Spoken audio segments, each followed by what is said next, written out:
You squeeze through a narrow crack in the rock. The daylight disappears behind you. The air turns cold. Your footsteps echo through darkness. Then a flickering torch reveals something impossible. A creature stares back from the wall. It has the body of one animal, the hands of another, and eyes that seem alive. Nobody lives here. Nobody has lived here for thousands of years. Yet someone came deep underground to paint this thing. Why? For more than a century, archaeologists have asked that questions.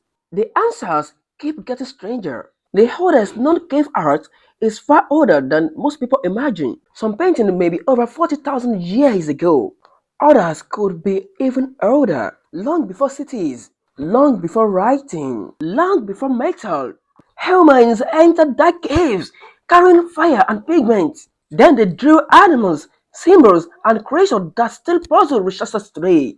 At first, many scientists thought these paintings were simple decorations. That idea did not survive for long. Some caves are incredibly difficult to reach. Visitors must crawl through tunnels, climb over rocks, and travel hundreds of meters into darkness. Why create art where almost nobody could see it? The mystery only deepened as more discoveries appeared. In southern France, researchers found astonishing images inside a cave now known as Chauvet Cave. Lions stalk prey, rhinoceroses charge, bears wander across stone walls. The drawings show movement. It also shows perspective. Moreover, it shows even storytelling. These were not crude sketches. They were made by people with remarkable artistic skill. But another question emerged. Why were dangerous predators painted so often? Ancient humans depended on animals. Many cave paintings include horses and deer. That really makes sense. Those animals provided food. But lions, including hyenas and mammoths, why spend precious time painting creatures that could kill you? Could these images have served a purpose beyond art? The ecologist David Lewis Williams proposed a fascinating possibility. Perhaps caves were not galleries. Perhaps they were not gateways. Many hunter-gatherer societies practiced rituals involving altered state of consciousness. People danced a lot and they were really happy. Chanted, they even fasted and entered trances. During these experiences, the brain often generates vivid images. Patterns appear, shapes move, creatures emerge. Could cave paintings be records of those visions? It also sounds strange, yet the evidence is surprisingly compelling. Across different continents, people in altered states often report similar visual experiences. Zigzags, dots, grades, spirals. Researchers call these entoptic patterns. Many of those same patterns appear in cave art around the world. Was that a coincidence? Or were ancient artists drawing what they saw inside their own minds? The deeper archaeologists looked, the stranger things became. Some paintings seemed designed to interact with the cave itself. Artists used cracks in stone as animal bags. Bulges became muscles. Natural contours transformed into faces. This wall was not canvas. This wall was part of the creature. In some cases, torchlight would make images appear to move. A horse seems to run. A bison appears to turn. Shadows dance across the rock. Imagine standing there thousands of years ago. Firelight flickering, smoke filling the air, animal figures moving across the walls. Would it feel like a painting? Or would it feel alive? The cave may have been more than a place. It may have been an experience. That possibility becomes even more interesting when we consider human psychology. Our brains are pattern detecting machines. We see faces in clouds, shapes in shadows, meaning in randomness. This ability helped our ancestors survive. Spotting a hidden predator could mean life or death, but it also means the human mind constantly create stories, sometimes from very little information. What happens when that mind enters a dark cave? What happens when firelight creates shifting shadows? What happens when fear, imagination, and ritual combine? You may begin saying things that are not really there, or perhaps things that feel more real than ordinary life. This brings us to the monsters.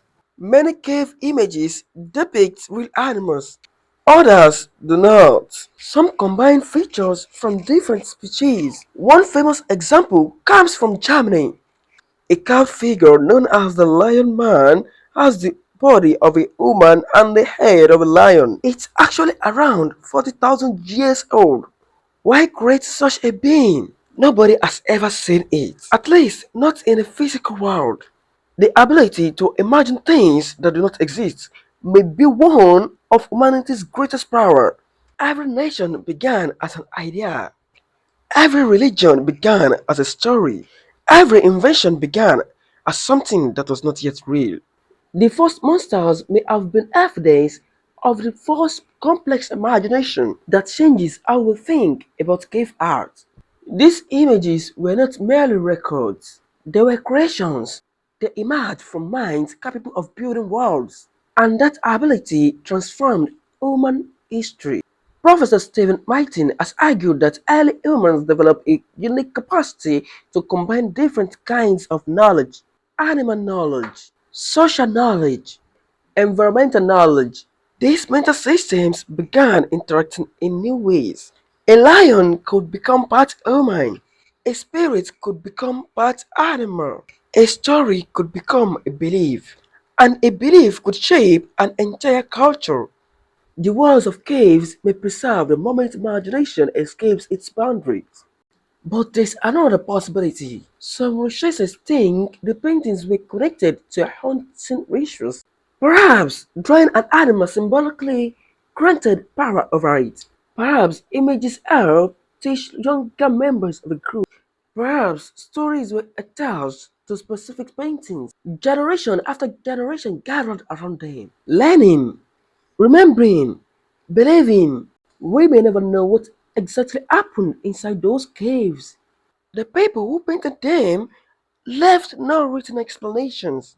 Their voices disappeared long ago. Only the images remain. Yet those images continue speaking, not through words, not through questions. Why descend into darkness? Why paint creatures nobody could touch?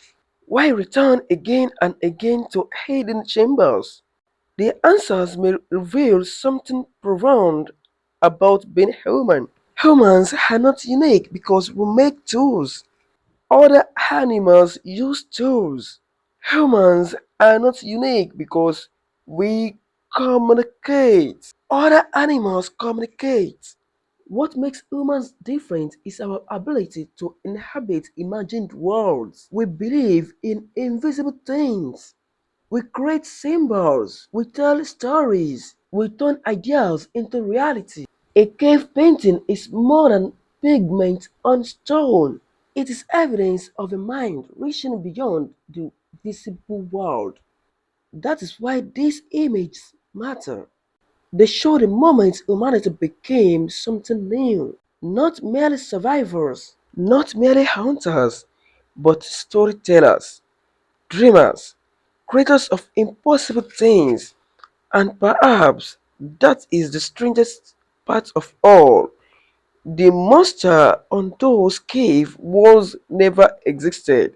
Yes, they changed the world because every civilization began with the same act. Someone imagined something that was not there. They convinced others to see it too. When you look at an incident monster painted in darkness, you are not looking at a mistake. You are looking at the birth of the human imagination.